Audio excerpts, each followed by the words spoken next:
Welcome to Movie Oubliette, the film review podcast for movies that most people have mercifully forgotten. I'm Dan. And I'm Conrad, and in each episode, we drag a forsaken film out of the oubliette, Discuss it and judge it to decide whether it should be set free or whether it should be thrown back and consigned to oblivion forever.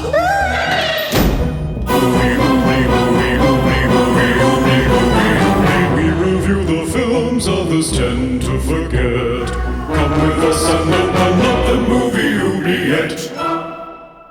Hello everyone and welcome to Movie Oubliette, the continental colliding movie review podcast with me, Dan, mournfully farewelling my beloved 30s down here in Melbourne, Australia. And me, Conrad, looking forward to some nostalgic Indiana Jones fun this afternoon in Cambridge, UK. Yes. In this podcast, we discuss overlooked fantastical cinema, sci-fi, horror, and fantasy because intergalactic wars over ice just sounds like a good time. Yeah, on the rocks, yes. Hello, Dan. Hello, Conrad. How are you? I'm very well, but you're mourning your 30s. Yes. So I think I did mention it in our minisode, but yes, I've turned 40, and no longer young and youthful and energetic. I'm old and creaky and tired, but it's a new decade for me. It's a new chapter of my life. Well, if it helps, you don't look any different. Well, I don't know. There's some debate about that. Did you have a good celebration, though? Yes. Yeah, I had some friends around yesterday. We had so what we call potluck in Australia. I don't know whether you call it that, where everyone brings a plate of food kind of thing. I don't know, what would you call that in the UK? I've no idea. It's never come up in my life. Oh, really? Before. Oh, okay. Yeah. So I've had, if you have a dinner party, if you call it a potluck, people will everyone that attends brings a plate of food. So there's an array of different food and tasty treats. And I had that last night with some friends and had a bit of a tasting game that Hannah conjured up. We were blindfolded. We had to try to pick all these pieces of food just by taste. That was fun. And for my birthday, my wife Hannah organized a video message with all our friends and family, and you included, Conrad, had some contribution in that. That was very touching and heartwarming and emotional. Yeah, several of our regular guests appeared on there too, which was great. Yeah. I mean, your contribution was pretty much like a mini documentary of our time together as a podcast. Our lives, yeah. Which is well, nice. You know me. I can't help but get sentimental about these things. Yeah, but it was nice. It was really nice. Yeah, quite a milestone. Yeah. Life begins. Yeah, and you are going to see another Indiana Jones movie, another installment of Indiana Jones. Yeah, I'm like an abused child. Even after Crystal Skull, I'm still going back for more punishment. Yeah. Did you ever watch Young Indiana Jones? Was it a TV show or set of movies in the 90s? Yeah, it was TV episodes and TV movies. I think they were edited together. No, I'm not even sure that they showed here, or if they did, that it was very consistent in terms of time slot and channel. Yeah. I don't know. But I recently just purchased all of them. Oh, right. From eBay for like a really knockdown price after I checked in with Michael French and said, hey, are these actually any good? And he said, the World War I period ones are really well thought of. Yeah. So I thought, okay, I'll check it out. Right. Yeah, I've never seen them, ever. Yeah, I have no idea whether they're good or not. No, me neither. So I'm looking forward to that. So that's Sean Patrick Flannery, who we saw in Powder. Ah, yes. Yes. The young Indiana Jones in a lot of them. I think it covers 2 time periods when he's 2 different ages. Ah, okay. So That's Yeah. really interesting. Yeah, that they were doing the sort of the prequel route back then. Yeah, exactly. And I know it's when ILM did some pioneering digital matte painting work when they were experimenting, because they could do it at a TV resolution, so it was easier. Right. So, yeah. Right. No. Yeah. I think it could easily be a, I don't know, Dreamland or a live panel or a video essay or something. Oh, like that, okay. so we'll see. Yeah. All right. Well, anything in the mailbag today from our listeners, Conrad? Oh, loads. Space Camp inspired a lot of correspondence. We also have a new patron, Thomas. Oh, Hello, hey. Thomas. Hello, Thomas. Yeah, thanks for joining us and supporting the show. And we had an email from Braden on Space Camp. It was a lovely long email that touched on various aspects of the movie. But the bit that had me howling as I read it was this. The motivation for Kate Capshaw's character Andy is completely wrong. The only practical reason Andy would have for riding the kids as hard as she does is if she knows that they'll be launched into orbit. She, of course, has no way of knowing this will happen, so instead she comes off as an unlikable obsessive. The scene featuring the failed simulation, which ends with her reprimanding Kevin, spitting the line, "Your excuses are pitiful for killing 4 people." Kevin, to his credit, keeps some perspective and simply responds, "It's just space camp." I agreed with him. Yeah. If it were real astronaut training, I could understand that type of pressure, but something designed to keep kids busy for a summer afternoon? Get some therapy, Andy. That's very true. It is very true. It is, yeah. And he concluded that paragraph by saying, at the beginning of the film, Andy cannot understand how she's been passed over for a shuttle mission for someone else who gets airsick in cars. The reason becomes obvious. Nobody wants to spend a week in orbit with her.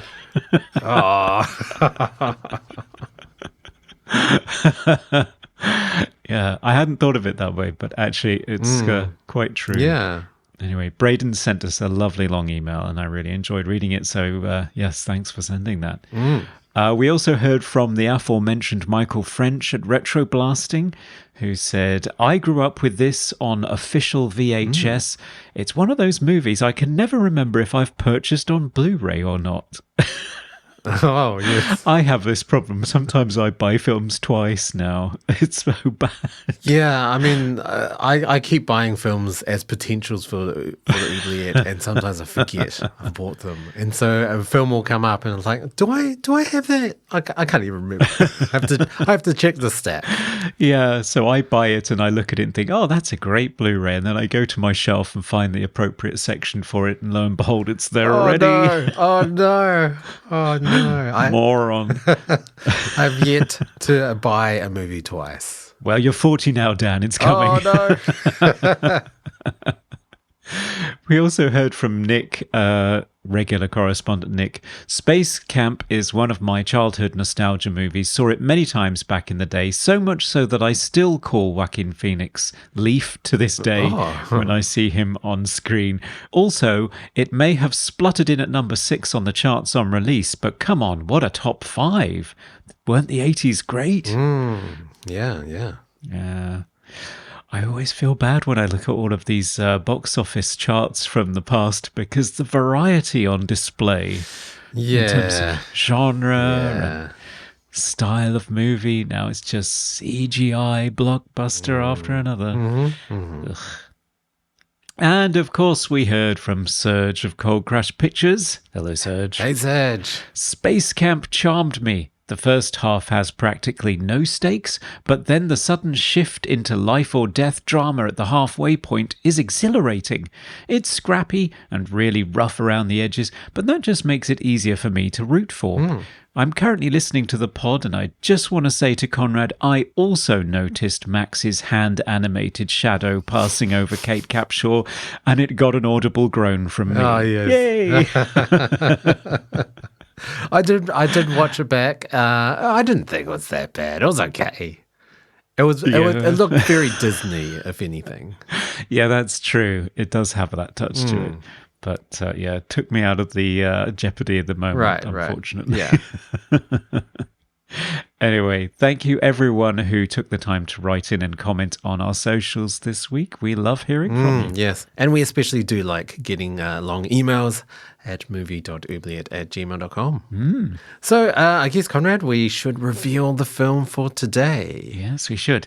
Let me just hurry on over to the oubliette and find out what it is. Okay. Oh, I seem to be in a spaceship of some kind. Ah, in space again?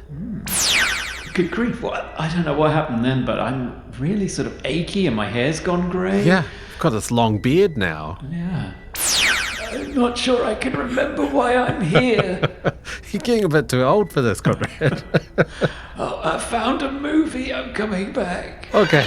Hey, it's called Passion Storm. Oh, wow. I seem to have reverted back to my original age. Yeah, it's like nothing ever happened. Bizarre. What do you have today, Conrad? So today I have dragged back from 1984 the American comedy science fiction film The Ice Pirates, written by Stuart Raffill and Stamford Sherman and directed by Stuart Raffill and starring Robert Urich, Mary Crosby, Michael D. Roberts, and Anjelica Houston and Ron Perlman. Yes. And this movie was selected for us by one of our patrons. Yes, it was. It was nominated by Christopher, among many other wonderful films nominated by our patrons, and it came up on the Oubliette Roulette. Yes, the lucky winner. So, what happens in this film, Conrad? Well, it's set in a future in which water has become a precious commodity and for some reason is hoarded and transported by an evil empire called the Templars in its densest and most cumbersome form. And we meet our hero, Captain Jason. He's the leader not of Argonauts, but of a rogue band of ice pirates who sneak onto Templar ships to steal their precious cargo. On one such heist, the pirates are forced to take the beautiful Princess Karina hostage in an effort to escape. But Jason and his trusty sidekick Roscoe are captured and sent to the Templar homeworld to be castrated, lobotomized, dressed in white unitards and wigs, and sold as slaves. The princess intervenes to preserve their manhood on the condition they take her on a quest to find her father, who went missing while searching for a mythical planet whose surface is 71% water, if you can imagine that.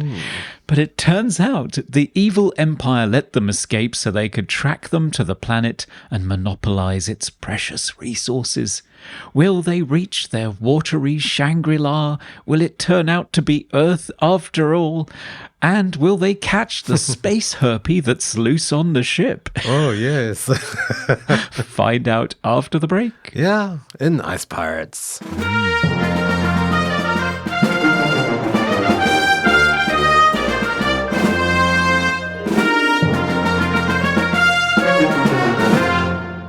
And we're back, scraping the back of the fridge with Ice Pirates. Dan, had you ever seen this crystallized gem of a movie before? No, I had not seen this movie. But I think I caught it on TV, just little bits. Oh. Because there were two scenes that just seemed very familiar. I think I must have switched on the TV like late at night or something and just caught these just random parts of the film. Zero context, so I had no idea what was going on. But yeah, very familiar when I watched it again, but only two small scenes. I never caught this before. Had you seen this in the 80s? I had, yes. So I saw this as a child. And as Christopher said when he nominated the movie, it felt like it was like a ideal for kids in terms of its sense of humor. Strong concern that it would not hold up rewatching it as an adult. Yeah. So this is another film that quite clearly followed in the footsteps of the Star Wars trilogy. Yes. Every studio is trying to jump on the bandwagon and get some of that sci-fi space opera money in their bank. Yes. And this one was put together by MGM. Now, apparently, originally, it was deathly serious. Right. It was written by Stanford Sherman, whose other famous film of this era is Krull from 1983. Right, yes. Yep. Not much since. I've looked at his credits, not much since. And it was originally budgeted at around 25 million, but MGM, as it frequently does, was having serious financial woes. So they went to the director, Stuart Raffill, who'd made one other movie in a completely different genre, and said, do you think you could pull this off for less money? And he said, yes, if I can completely rewrite it as a comedy, I can do it for $8 million. So that was the approach they went with. Yeah, I have to say, first of all, we've sort of tapped into this year, or in the sort of last few episodes of just a gold mine of movies I've never seen, with the genre of 80s cheap action adventure sci-fi. Yes. All kind of trying to capitalize on Star Wars. So we did Space Hunter earlier this year, and Battle Beyond the Stars was that this year as well. But they all have a very similar approach. You've got a sort of a reluctant hero. There's sort of a love interest thrown in there often. And yeah, very similar to Star Wars as well. But in terms of tone, I really liked the comedy in this. Right. As opposed to Battle Beyond Stars, which was very serious and very kind of dull. And because it was so cheap, it came across as a bit shitty. Like, whereas this, it is shitty, but it kind of embraces the shittiness. Yes. Like, and it pokes fun at itself. It makes everything a gag and a sort of a comedy skit by how shitty it is. Like, the robots are just terribly designed and don't have any sort of maneuverability, but they kind of lean into that. Yeah. Like, they know that they're shit sort of thing. Yeah, they do. I mean, the production design isn't terrible. I have to say the matting effects or the compositing for all the spaceship sequences are a damn sight better than Space Camp. Well, which is yes. released 2 years later. Visually, it's quite striking. There's a lot of primary color washes on it, I noticed. They're using sort of an industrial location to stand in for various futuristic settings. There's a little bit of cheap and cheerful reuse, like some of the establishing shots of the domed city, the Templar homeworld, are just lifted straight out of Logan's Run. Yeah, I recognized it. Yeah, I 100% recognized it from Logan's Run. Same set, right? Exactly the same set. It is, yeah. Yeah. But this movie has a lot of influences as well. So it is, I mean, obviously trying to capitalize on Star Wars, but there's medieval knights in there. They are pirates, actual pirates with swords. Yeah. You know, they're not using laser swords or anything futuristic, actual cutlasses. Yep. Knee boots. Yeah. And there's also, like lasery guns and that sort of thing and spaceships. There's just so much going on. There's like so much to take in every scene. And a lot of film influences as well. So, I mean, obviously Star Wars looms large in the background of this one. There are various things you could point out, like, you know, there's a princess that's captured and taken away, and then when they escape, the evil guys are tracking them to where they're going for the third act finale. There's a cantina scene with a band of aliens drinking, and it ends with a shock dismemberment at the end of it. There are various comparisons to be made there with Star Wars, but there's also references to Alien. I said something about the space herpes, which is like this disgusting little alien sort of wormy creature with teeth that at one point launches its way out of Ron Perlman's Sunday roast that he's made for the crew. So there's a chest burster scene, but it comes out of a chicken breast. Yeah, ridiculous. I just get the feeling that Stuart Raffill just threw everything up at the wall to see what would stick. Yeah. I mean, even going costume-wise, like, I think Roscoe, the character Roscoe, is wearing like a French Revolution Napoleonic type costume at one point. There's almost like Baroque, like classical music type costumes and the Knights Templar type sort of medieval outfits. Yeah. It's almost like they just raided all of the costume departments of all of the movies and just threw it into this movie. Yeah, I guess they just read the script that said ice pirates and just went completely literal with it. And it's pirates in space. And you've got a lovely band of merry men with our Robin Hood style character. Yeah. Including very early appearances. I think first film appearance of Anjelica Houston. Oh, really? Oh. Yeah, I believe prior to this, she'd been a fairly statuesque model, which you can understand because she looks incredible.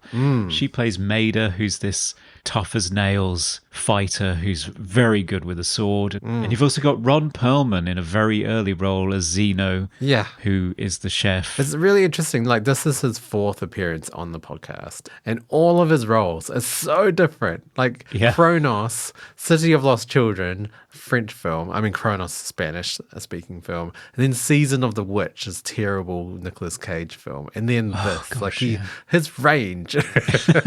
Yeah. I really respect Ron Perlman. Interestingly, I tried to find an interview with him to see what his memories were of the film and any thoughts that he had on it. And the interview went like this. Interviewer: can you talk for a moment about ice pirates? Ron Perlman: probably not. I mean, I guess I could. Life is real short, man, you know? So Okay. that's Ron Perlman's take on ice pirates.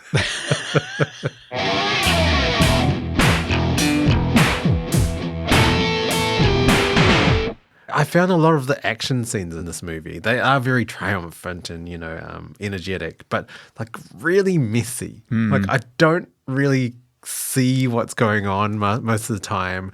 There's a lot of decapitations, a lot of Yes. severing of limbs in this movie as well, with no one seeming to get hurt. Like at one point, one of the characters gets his hand cut off. Yes. And he doesn't even scream with pain or anything. It's like he just yells at one of the other characters, just grab my hand, don't forget my hand. Yeah, that's Ron Perlman as Zeno. Right, yes. And later on, he's obviously had his hand replaced, but he keeps the old severed hand and uses it for a gag where he offers it somebody That's right. to shake their hand and it comes off. It's very strange. Most of the decapitations involve robots, though, which I guess makes them more palatable for the PG certificate that they were shooting for. Right. Because it's robots cutting each other's heads and arms and legs off. Yeah. And lots of it's slapstick. It is very slapstick. But yeah, there are quite a few human heads. Well, yeah, there are a few human heads. The bar brawl that you mentioned, I think one of the characters' head is decapitated, but it's definitely not graphic. No. It's quite silly. Like you can see at one point she swings her sword and he kind of reaches for his neck or something, and then the next scene, it's an obvious dummy head falling off an obvious dummy corpse. Like it's not believable whatsoever. No, it's not. It comes off as childish and silly, and clearly it's squared at a particular market. Yeah. But curiously mixed in with that, we have castration jokes, which is Yeah. interesting. Yeah. So at one point they're captured by the Templars and sent to this factory where they're going to be turned into eunuchs, essentially. Eunuch slaves that wear all white and white wigs and white moustache just attached on, I'm guessing, white eyebrows. But they are lobotomized, I think you said. Yeah. So they're completely compliant slaves.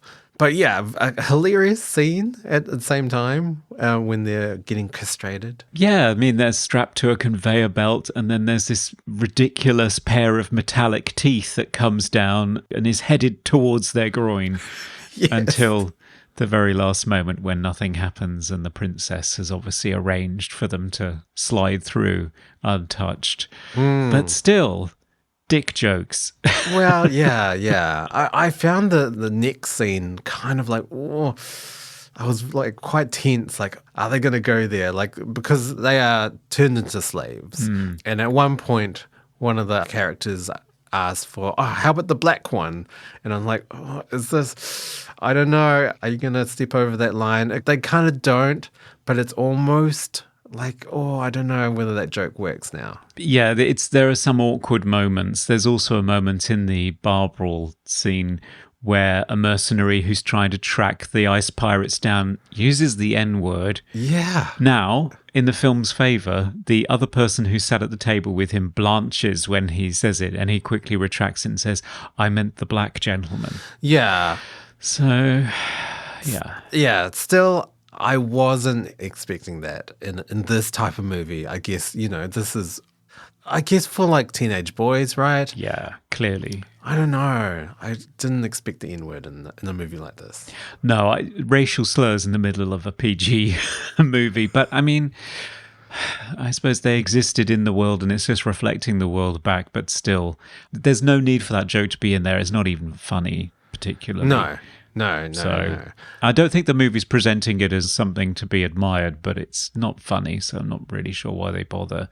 But it just feels like they're just trying every type of comedy to see what hits. Yeah. Some of the comedy, like eye-rolling, Yeah. but still enjoyable, but eye-rolling. At the start, when they laser through this big metal door, they all take turns to try to bash it down. It's like, let me have it. And then you can't get through it, and then the next character can't get through.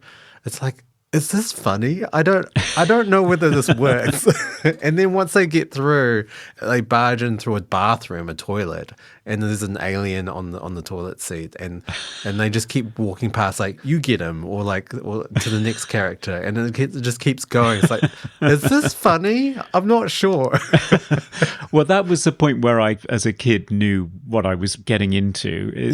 Sure. Because it starts very seriously, and Yeah. Bruce Broughton's doing this sort of experimental woodwind, uneasy thing as the camera sort of panning through the cockpit with the robots hanging from the ceiling in a row, ready to be this boarding party, and all the pirates with their backs to us getting ready, and then the lasering through the wall, which is like the beginning of Star Wars. Yes. And then that's they right. burst in and interrupt somebody on the toilet, and there are farting noises, and I thought, oh, okay. Yeah, it's that type of movie. Yeah. It's that type of movie.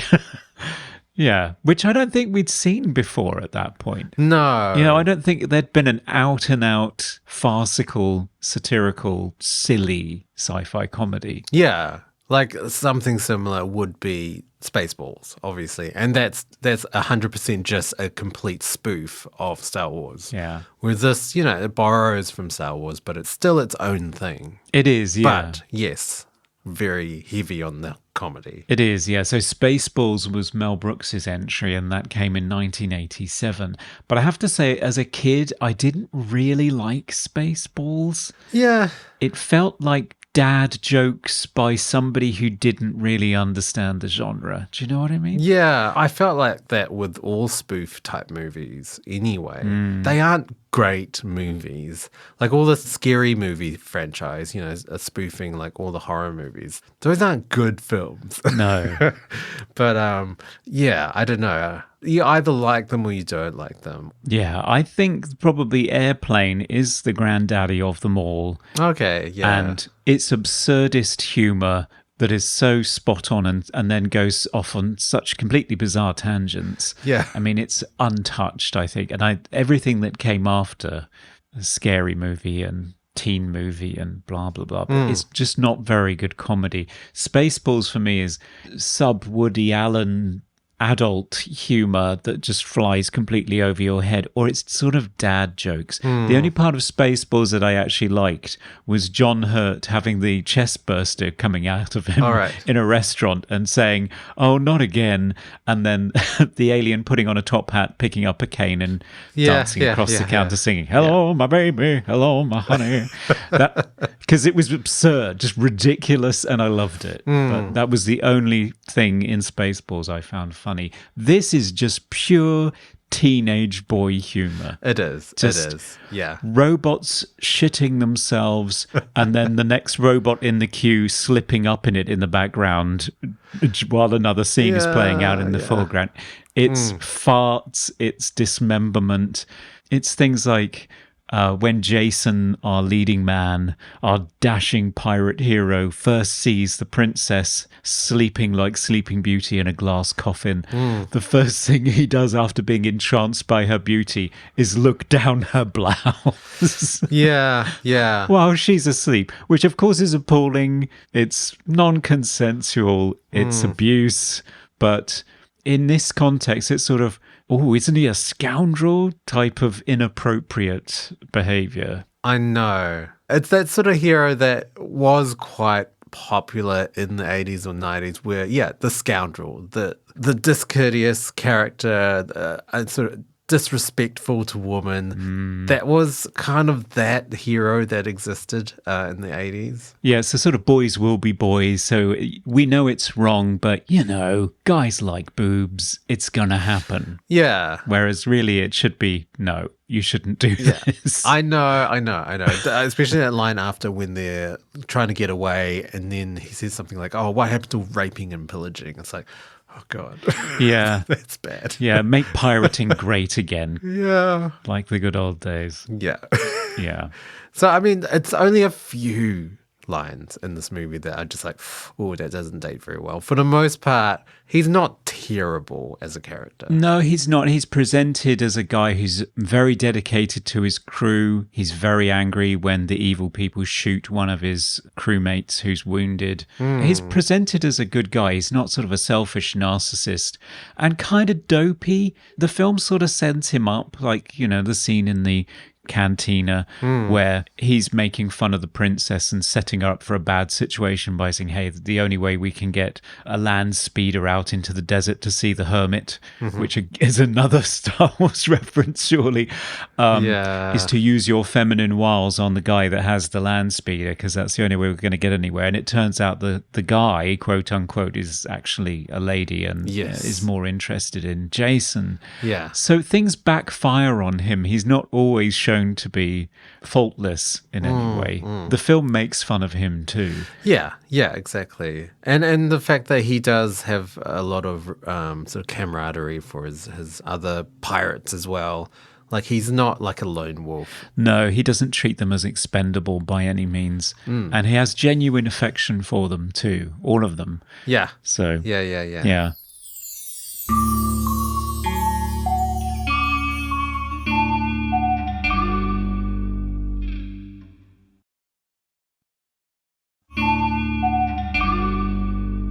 So what did you think about the love story aspect of this movie between Jason and, is it Princess Karina? Princess Karina, yeah. I was slightly worried that we were going into sort of Stockholm Syndrome territory where he picks her up and runs off with her. And as a result of that, she just finds his charms irresistible. But actually, they're captured almost immediately. And although she gives him a look when he's being led away, I don't think it's that she's attracted to him or intrigued by him necessarily as she spots an opportunity. Yeah. That's what it is. I think first, she's thinking about finding her father. That's what she really cares about. So I think she just sees him as a means to an end.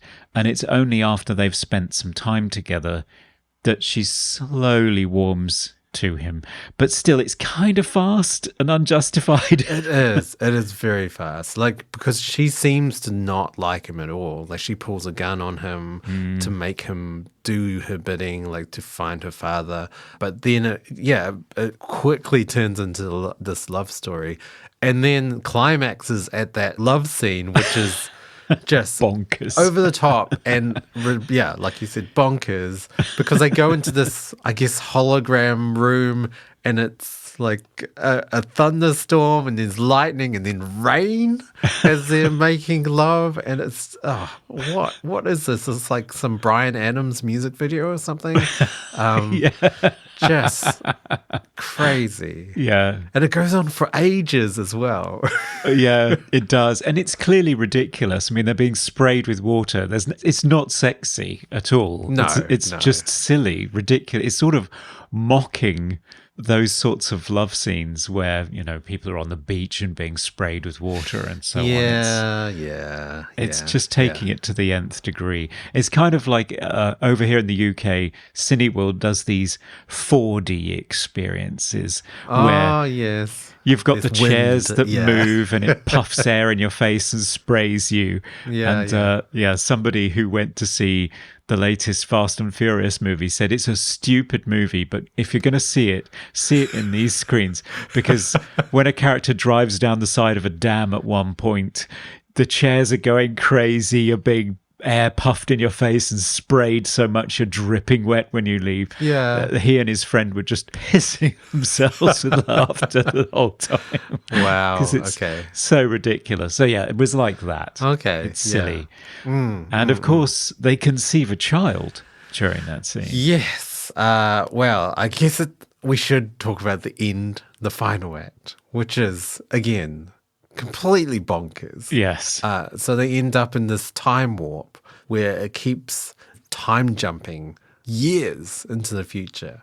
And yeah, Princess Karina gets pregnant and then conceives a child while this big battle is unfolding with robots and the villain Zorn or Zone or whatever his name is. Yeah. And all sorts of things going on. And then fast forwarding, time jumping forward. It's a lot to take in. It's a lot to take in for a third act. I mean, story-wise, let's be honest, the movie is all over the map. It I mean, is. after you've established the characters and they've been caught and then they've been set free, the second act is just, I don't know, they're searching for something or a person that knows something, and it just goes from one scene to the next, and I don't really know what's motivating things or what's going on.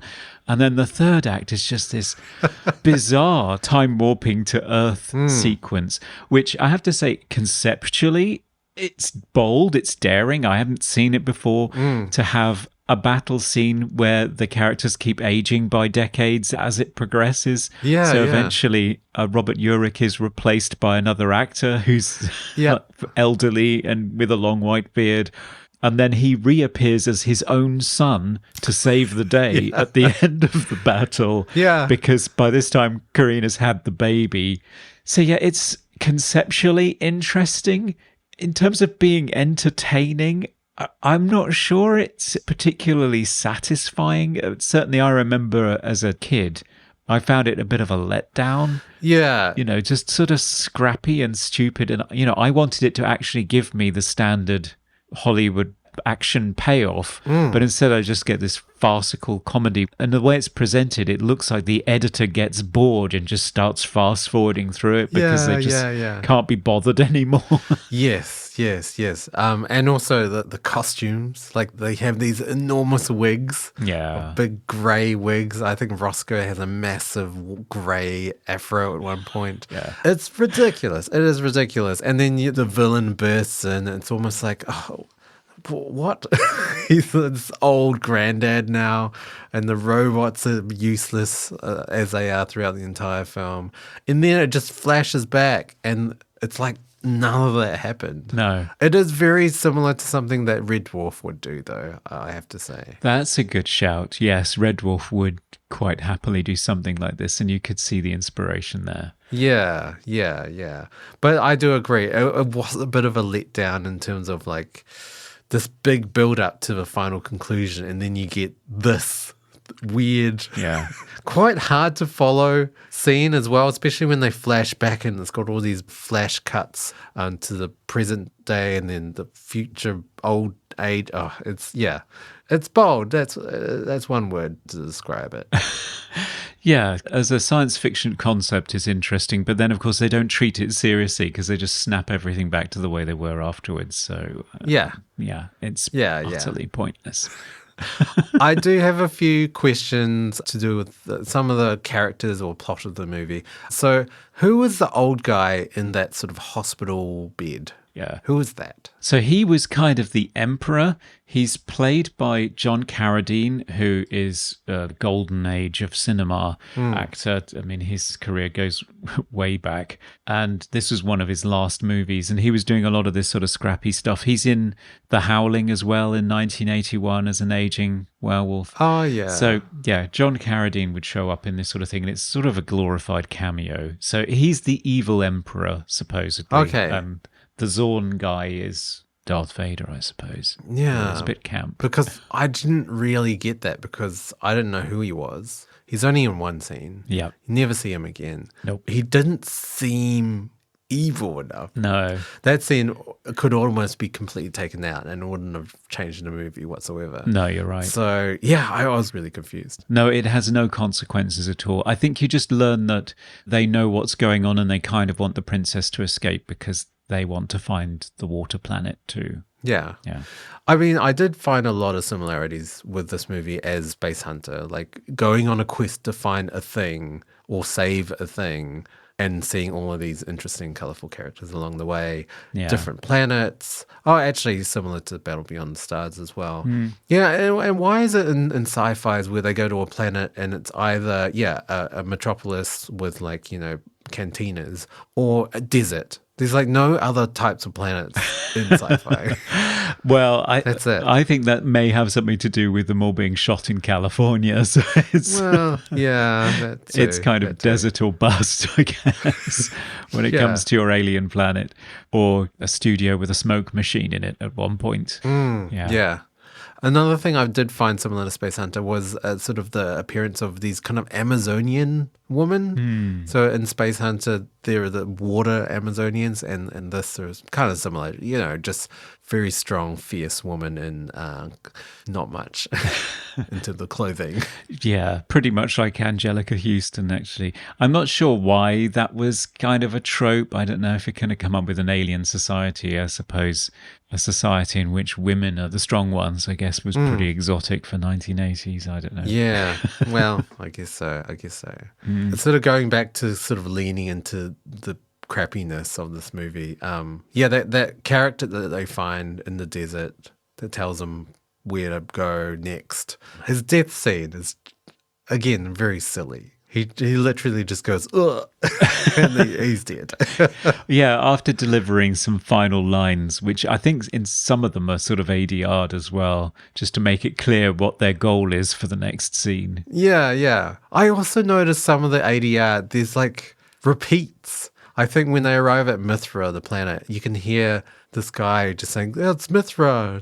And then the exact same recording, hey, it's Mithra. Like, Yeah. it's almost like they were just leaning into the shittiness again, even with ADR and the audio.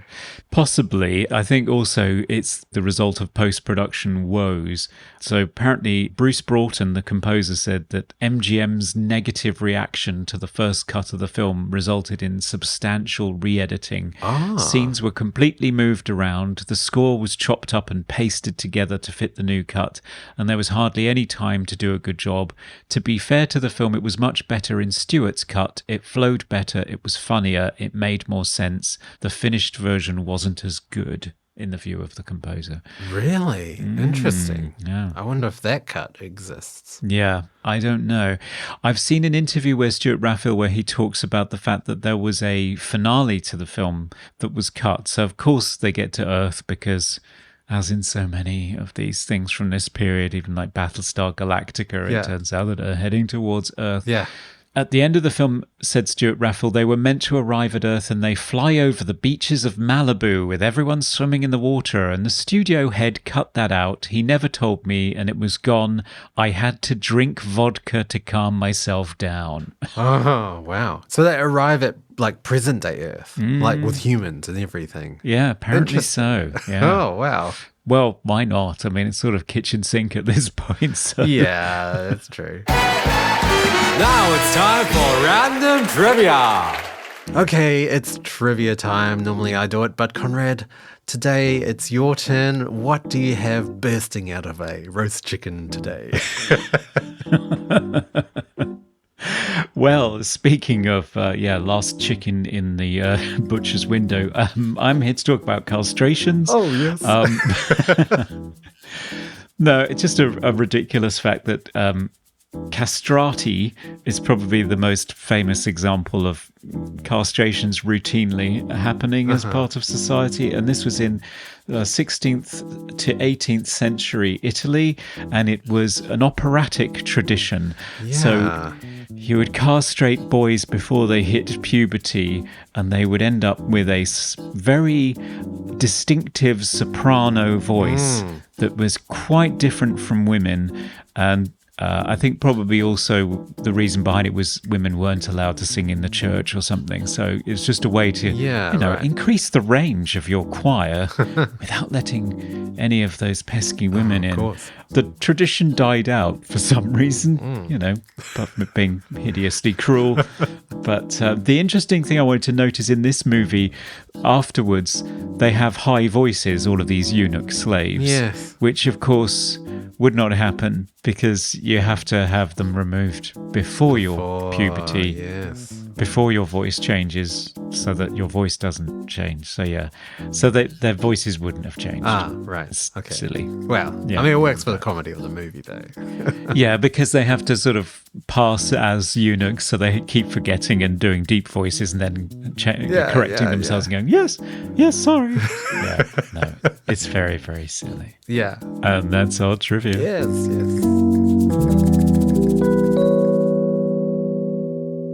So you have already mentioned the composer, Bruce Broughton. Yes. When you're on a panel with Bruce Broughton, was that? Yes, I've interviewed Bruce Broughton as part of Iconicon. Yes. And he played piano live on the live stream. Can you believe that? Yeah, It was yeah. amazing.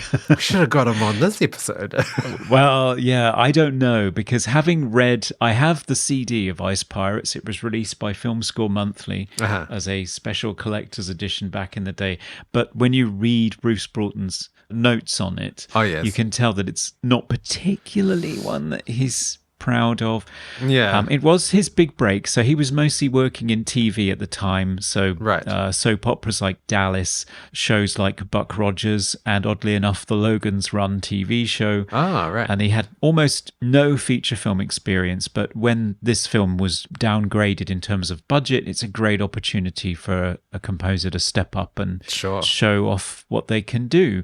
But he had a very small budget. He said that he had just a wind band primarily. Okay. There are no strings apart from a few basses. To quote the composer, I felt a little hamstrung orchestrally, so I did what I'd done before on television. I devised a specific orchestra. I had to rely on brass. I remember I had 3 or 4 tubas. It was a way of getting a lot of mass without a lot of instruments, and the electronics were just for colour. Initially, I thought I'd do a Korngold spoof, sort of like Robin Hood meets the space herpes, but it turned out, however, that I really didn't have much opportunity to do that. The film was a sort of campy, low-budget send-up of Star Wars, and I thought it could have been very funny, except that it went in so many different directions it was hard to hold on to any specific tone for very long. Right. Yeah. I did find it did come across as a bit TV scoring at one point, especially with all the brass. And it did remind me again of Space Hunter, that sort of score as well. But the pirate aspect of this movie did suit that type of music, that sort of swashbuckling, triumphant, brassy, blaring music. It does. The one thing I don't like about that is it's a rip-off. Is it? It's a rip-off of Lawrence Rosenthal's theme for Clash of the Titans from 1981. Right. It's almost note per note. I mean, I'd put it in here if I could, but obviously for copyright reasons I can't. But check out the main title of Clash of the Titans and the main title of Ice Pirates, and you tell me. It sounds shockingly similar. I don't know if that's an early example of the composer being forced to copy the temp track too closely. Right. Could be. Yeah, could be. I mean, the whole score is quite cheesy. It works for comedy, especially this kind of really farcical comedy. There's very quirky woodwind at one point. There's some mysterious piano sort of tinkling away. But there's I think there's theremin at one point as well. Right, yeah. There's a lot of electronic colour in there. And then there's a lot of sort of funky rhythm section, disco era music as well, and rhythm guitar and keys and the waka wakas. The nightclub scene felt very almost like hair metal, like with distortion guitars and like sort of like funk bass put in there, 80s drums, that sort of thing. But even during like the chase scene where they're driving around on a motorcycle and being chased, it suddenly turns into an episode of Chips or Knight Rider. It's sort of breaking out the drums and the light funk disco era TV sound. Yeah. Cheesy as all hell.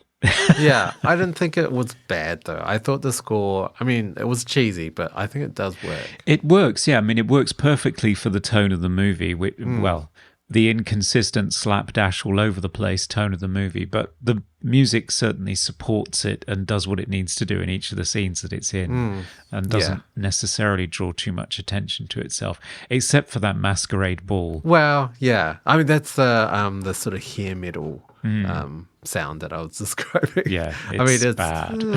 It's 80s. I don't know. That whole scene was pretty bad. Yes. In kind of purposely bad, I guess. Oh, no. The dancing. I don't think so. Was it? No, I think that's supposed to Wasn't be it? good. Yeah, and this is 1984, but it looks very 70s, I think. It looks very Buck Rogers, I Lost My Heart to a Starship Trooper, sort of Baco foil sci-fi. I'm not all that fond of. Yeah. Oh, okay.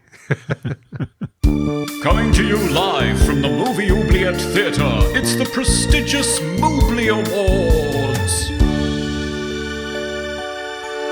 Oh, yes, it's the Mobley Awards. It's where we nominate our favourite genital chomping parts of the film in the number of time warping category. Best quote. Well, speaking of which, my favourite quote comes from when they are being transported to have parts of their manhood removed. And an interesting fact comes up, which is that there is a monk among them, and it turns out that he's exempt. And when this is questioned, the character Killjoy says, "They don't castrate clergy, just in case there is a god." Yeah. Which I loved. That's a good line. My favorite quote, it's silly. Yes, it's silly. It's eye-rolling. It's when they have the first sort of scuffle at the start with the Templars, and one of the guys, he has a peg leg, but there's a sword on his leg, and he's flung through the window, and he stabs one of the Templars, and then Jason just comes up with a one-liner. "I guess we got you pegged." Just great. I don't know. It's eye-rolling, but it's stupid. I love it. Best hair or costume. So many costumes in this movie. It's quite hard to pick, actually. But I have to point out Anjelica Houston's costume at the start, with that sort of wireframe bodice, kind of highly sort of inconvenient, I guess, if you're a pirate having wires, but it looks interesting. It's and then she's also got like a claw just like face painted on her forehead for some reason. I don't know. Yeah. Is that it's like menacing, ice pirates? Oh yeah, or maybe it signifies that she's part of a particular clan or something. I don't know. Yeah, but I don't know. It does look like she's run face first through a bird cage. Yeah, and it does. Got stuck. Yeah. It's ridiculous. It is. Ridiculous. It's still striking. Oh, it's striking, yeah. Yeah. And Anjelica Houston pulls it off because she looks fantastic. There you go. For me, I was going to say that my favourite costume, just because it's bloody ridiculous, is the eunuch slave's outfit. Oh, yes. Which clearly consists of a dance belt, a white leotard with numbers on them, and ridiculous white wigs. And I have no idea why. Is it supposed to be that they've been so shocked by having their knackers removed that their hair's gone white, and therefore I don't know. Jason and Roscoe are wearing wigs to cover it? I don't know. It's just... I don't know. Yeah. But again, it's very striking and unique, Well, it's definitely that, and it just goes to show that very few men look good in a leotard. Yeah. Most 80s moment. Well, I'm actually going to pitch an argument that this does not look 80s at all. This looks 70s to me, distinctly late 70s disco. It has that disco futurism that I really hate. Right. The sort of Buck Rogers, the NBC TV show from 79 to 81, the whole Princess Ardala trying to seduce Buck. everything's glittery and glittery face paint and silvery foil and leotards and disco and blech. I don't like that version of the future. Yeah, I thought that was 80s, but maybe it is 70s. Maybe you're right. Like that masquerade ball, it's kind of like Renaissance costumes meets like 80s like glam, but I guess it is more 70s glam. There's like neon tube lighting in the background, but it is that sort of 70s flamboyant like ridiculousness. It's just tipping over from glam rock into the new romantic, so the sort of Adam and the Ants, which got rid of the glitter but kept the Renaissance influences, but brought through with punk, so it was a little bit harder edged and less sparkly. Yeah. No, not a fan. Yeah, I'm thinking of like bands like Boney M and like sort of Parliament, like that sort of psychedelic, exactly. like ridiculous, like sequins and feather boas and all sorts of stuff going on. Exactly. Yeah. Right. No. I think it's most 70s, this movie. In 1984, so yuck. Favorite scene? I would say the most like visually striking scene for me was when they're on the planet with the Amazonians, but they're just kind of walking through fog. Like it's really kind of surreal and eerie. They've taken all the sound out, so it's just score with this sort of strange theremin line going through it, and then the Amazonians kind of in the background, and then the sound doesn't come back in until they attack them, and so it's blaring horns, and they're impaling people with unicorns with their horns, and you know, like whipping people's necks and dragging them away. It's like, wow, this is not what I expected. It's like really riveting scene. It is. How many times does Jason get dragged in this movie? He gets dragged a lot. Yeah. I don't know. Maybe that's an Indiana Jones influence. Oh, yeah, maybe. Because he's getting dragged around a lot. Yes. And you, favourite scene? I do not have a favourite scene, but I have a by far least favourite scene, and it's something that I remember from childhood very distinctly. It's during the chase scene, they run over a family of robots. Oh, yes. And it leaves one robot left just spinning around forlornly crying, "Baby, mommy, baby, mommy." Yeah. As a child, that disturbed me to the core. Yeah. They destroyed that family. Yeah. Oh. Those poor robots. Most cliche moment. Cliche for me is all that swinging, just constant swinging on ropes. Like, I know it's an action thing, you know, we've got Robin Hood and Indiana Jones doing it, but wow, it's almost like every character is just constantly looking for a rope to swing from because it happens a lot. I mean, that's the pirates thing, right? Pirates swing off ropes. It's a cliche. It is, yeah, and it's very tightly wound with my cliche as well, which is just this whole notion that space is like an ocean, ergo there must be pirates in it. I mean, this is a much more literal visual interpretation of piracy. Sure. But it still crops up in things like the Reavers in the Firefly series in the early aughts. Doctor Who, the Patrick Troughton era, had the Space Pirates in 1969. Ron Perlman has been a space pirate again in Alien Resurrection in 1997. And even recently, Ad Astra in 2019 has a scene where Brad Pitt is besieged while he's trying to cross the moon by space pirates. Yeah, right. Best special effect. My favourite effect is the little sock puppet meerkat things in the desert scenes. Yes. They even managed to pull off some wonderful underground burrowing effects where the sort of sand's puffing up and then this thing pops up from a hole a few feet back. Yeah. But, I mean, you can clearly tell this is completely analog. So it's just guys have been buried in the desert with a meerkat sock puppet on their hand, and they're just all in coordinated time just sticking their hands up with these things. And it's so Muppety and funny. I love it. Yeah. I thought that was great. I like a sock puppet. Yeah, they worked really well. Special effect for me, I quite like the sort of cryo tube that they discover the princess in. Like it's done really well. Like it looks really mysterious and ethereal. Like they've got the wafting sort of dry ice, wispy fog inside it, and then the music's really suitable at the same, like very tinkly and magical. She really does appear like sort of Sleeping Beauty, but then of course it's destroyed when Jason looks down the top. Yeah, which is not nice. Not nice. Favorite sound effect. So my favorite sound effect is actually the frog lady's voice. Oh, yeah. So the lady, the green alien that takes them across the land speeder. With the tongue, yes. Yes, yeah.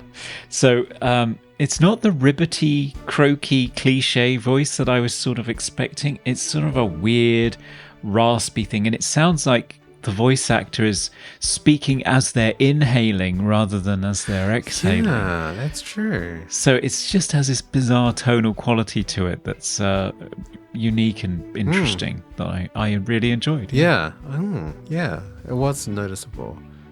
Sound-wise for me, I'm just going to point out the time warp sound. I know it's a very simple like filter sweep or something with some like noise and then a synth, like a sound, but it does work in terms of like, you know, punctuating the time jumps. Yeah, it gets the point across. Yeah. Most funniest moment. Well, I'll say the funniest moment for me, which is the one that I always remember, the thing that I remember, two things I remember in this movie: needless robot family massacre, and two, robot shits itself during the final battle in fear. And then later on in the same scene, you spot a robot in the background slip up in the dark and fall over. That's as sophisticated as my humor was at that age. And I still laughed at it now. Yeah. So obviously I haven't grown up at all, but still, yeah, I enjoyed it. Yeah, good setup and timing of that scene. Funniest scene for me, I think it's unintentional, but... I think it's a mistake, but I'm not sure. But so in the final scene where it's time jumping and they're all old now, the son of Jason has saved the day, and then the princess runs over. She's like, Jason! She's like yelling out, and her hair, she's got long grey hair at this point, gets caught up in one of the battle maces. Yes. She's like trying to untangle herself. I think it looks like a mistake. Surely it's unintentional. I think you're right. But I think you're right. I laugh so hard at that. It's hilarious. It is, yeah. But Mary Crosby just runs with it and just keeps going like the pro that she is. Okay, that's our movies. Yes. Hello, I'm Lance Guest, and you're listening to Movie Oubliette. Okay, it's finally the time for our verdicts. Should 1984's The Ice Pirates be rescued from its rapidly aging time warp and be brought back into the present to be loved by all?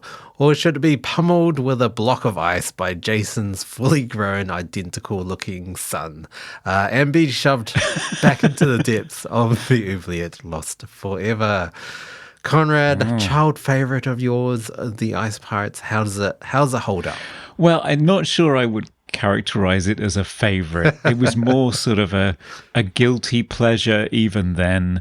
I think it was something I appreciated just because of its just ridiculous not even teenage, prepubescent humour. It's all farts and poos and heads coming off and sneaking a peek at girls' boobies and big gnashing metal teeth headed straight towards testicles. Yeah. It's silly. I mean, on the one hand, the film is inventive, it's vibrant. Everybody is clearly sold on, they know the tone of the movie they're going for. All of the actors have completely bought into it and they're just running with it. I think Urich is great as a sort of sub-Han Solo silly figure. The whole supporting cast is great fun. The production design, they clearly tried their hardest. There's lots of lovely details in there. Yeah. The plot makes no sense at all. I cannot follow it. The finale is deeply unsatisfying. As I hated it as a kid, and even though conceptually it's interesting as an adult, it doesn't work and doesn't head anywhere. I have to say, I couldn't, as a straight-faced human being, say to another person, I recommend this. I couldn't. Yeah. I couldn't bring myself to it. I don't think it stands up. I still giggled, but I mostly groaned watching it now. And also the 70s disco future thing, I don't like it as an aesthetic at all. So Right. I'm going to say no. I'm sorry. I'm sure you had a lot of fun with it. I'm going to say no. Yes, I did have a lot of fun with this movie. It is terrible. It's a terrible movie, but it knows it's terrible, so it just leans into the terrible. And I love that about it. I really did. It's a fun ride. You know, you meet your crazy, interesting characters along the way. I don't think the villain works. I don't think it was a very good villain. He wasn't evil enough. He didn't really do a lot. He pops up at the end. I don't know. Having the useless robots battling meant nothing because it felt like I don't even care of the outcome of this. Like, it doesn't even matter. No, there are no stakes. Yeah, exactly. But yeah, a huge array of really interesting and wonderful characters. Obviously, everyone's having a hell of a good time. So I liked it. There are some scenes that don't really age that well, but I think for the most part, it is a fun ride. And I would recommend this movie. I think it's silly and bonkers in all the sort of the best ways, and it is an enjoyable watch. Yeah. No, I could understand that coming to it fresh if you've never seen it before. And also if you've been disappointed by how po-faced and serious similarly low-budgeted sci-fi movies from this era have been for you. Yeah. Interesting. Yeah. Also, it's sort of a genre of cinema I'm not as well versed as maybe you are. So I'm enjoying it. I'm enjoying it so far. Okay. Right. Well, we'll have to dig out more of these. There are plenty of them. Yes. So we are tied. So that means we will turn to our patrons to see if they can cast the deciding vote. Tip the scale. Yeah. Yes. Hello, Hal. What are you up to? I'm receiving a signal from the monolith. Oh, that's interesting. We need the final patron vote, please. Shockingly, our patrons were undecided. It was a tie. It's a tie. Yes. Right. Wow. It's a tie overall. Yes, it's a complete tie. Our patrons were split. So Eddie Coulter says, let the voyage to the seventh planet continue. I know that it isn't a good movie, but I adore this film since the first time I saw it at a drive-in at the age of 11, which I think is the perfect age to be exposed to this film. Oh, it would be great as a drive-in movie. Yeah. Yeah, he says it's the perfect beer and pretzel movie. Matt Swafford said, Ice Pirates will always have a place on my shelf. It isn't a great film by any stretch, but it's exactly what it aims to be, a light-hearted, swashbuckling space adventure. I feel like the real lost treasure here is that it should have been a TV series instead of a feature film. Yeah. Whereas Wicked Person says, always felt like it was trying to be Spaceballs. And Chazilla says, I think Ice Pirates tried to do too much in one film. I like the idea of sword-wielding Templars and pirates in space alongside janky robots. It definitely had some funny moments, swinging from electrical cables instead of chandeliers, space herpes, LSD nightclub sequences and Space Invaders-style weapons displays. It was pretty funny when Jason tried to creep on the princess's boobs and got busted. I like a good popcorn movie, but it just wasn't for me. Too many gags and jokes that just didn't land. Off with their manhood, dress them in a unitard and into the oubliette with them. Oh, wow. So after all this... Should we do the coin of fate then? The coin of fate. We have to. Yeah. After all of these extra safeguards we introduced, we're back to a coin toss, Dan. Okay. Heads or tails?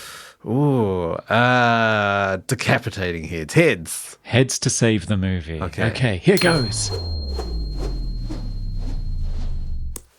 It's Tails. Oh, Tails. Oh, no. Yeah. Sorry, Dan. Okay. We're throwing it back in. We are, yes. So let me just put this unitard on it. Okay. Oh no! Space herpes! And back you go. That's interesting. Well, Interesting that it was tied. it's very divisive. And I think it's still that way on things like Rotten Tomatoes as well, review aggregators. It's straight down the middle. I guess it just depends whether as a newly minted 40-year-old you can hold on to your inner 11-year-old or not. And obviously I'm getting to the stage where I can't. Yeah. I mean, it's a type of terrible movie that I love. It's great. Yeah. I mean, that said, I don't hate it. I honestly don't. Yeah. So if you want to enjoy Ice Pirates, please go on ahead. But I'm not going to be championing it to anybody in a polite dinner party anytime soon. Yeah. There we go. Okay. All right. So, is there going to be something divisive in our next episode? What are we going to be discussing? Well, thankfully, Dan, we are escaping the 80s at last. I'm sure you'll be relieved. But we're still in the genre of science fiction, but this time in 2002, the science fiction children's picture book-based adventure film, Zathura. Ah, yes. I've only seen this once, but fairly recently. Oh, I saw it around about the time it was on DVD for rental, I think. Okay, yes. And I don't remember it at all. So is it the same creators as Jumanji? It is. It's sort of a semi-sequel to Jumanji. Yeah. It's based on a Chris Van Allsburg book. And it stars Josh Hutcherson, Jonah Bobo, Dax Shepard, Kristen Stewart, and Tim Robbins. And it's directed by Iron Man's Jon Favreau. Oh, yes. Yeah, really interested to revisit this one. I don't really remember it either, apart from a house floating in orbit in space. And that's it. I don't know how they got there. Yeah, that's it. No, or what happens, or what the stakes are, or why we should care. Yeah, I have no idea. But this was picked by our guest who will be joining us, so it'll be fun. Yes, it will be. It will be fun. So, listeners, if you want to keep up to date with our future episodes and Zathura, you can follow us as Movie Oubliette everywhere on all platforms, and our email address is movie.oubliette@gmail.com. And if you want to support the show, head on over to Patreon, where for as little as $1 you get extra extended chunks of the show.